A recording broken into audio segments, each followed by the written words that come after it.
කාරණයක් තිබුණා සිංහවක් තියෙනවා. මොකද අපේ ජෝතිපාල මහත්තයා. හරි. වෙලෙන්නේ ජෝතිපාල මහත්තයා. බලන්නේ.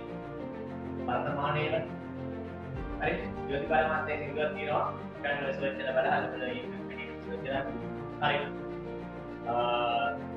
සපුනා නිර්මාණය කුමුදු සමනු මල් අතරින් පිඩා සම්මලේ පවා සුබද දිගහැර.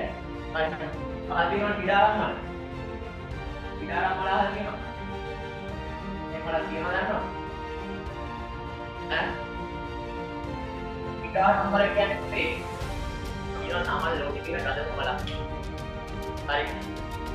මේ කැටරි මේ කියන්නේ පිඩාරම්මල කියන්නේ ලෝකේ කඩම මල සාමාන්‍ය කියනවා මොකද මේ මලේ නෙන්නේ. දැන් අපි টয়ලට් වලින් නේද?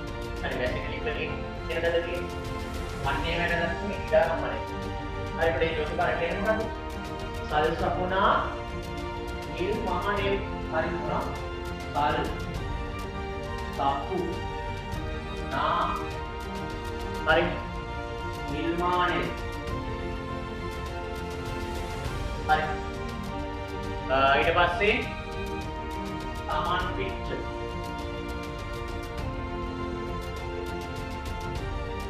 හරි තියෙනවා කුමුදු මල් හරි සමාන පික්චර්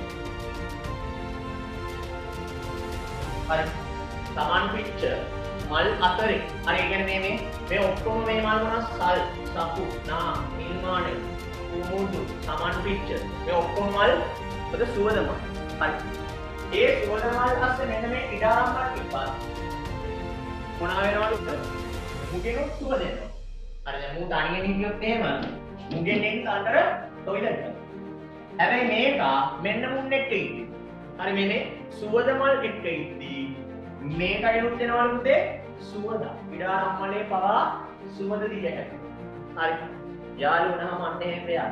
එකෙක් වැරදි පාර යනවා නම් ඌවත් හරි පාරට ඇදලා ගනිilla අරුත් එක්කම ටොපික් වල යන්න එපා. හරි. ඒ වුණාම තොපි ඔක්කොම වලින් එපා.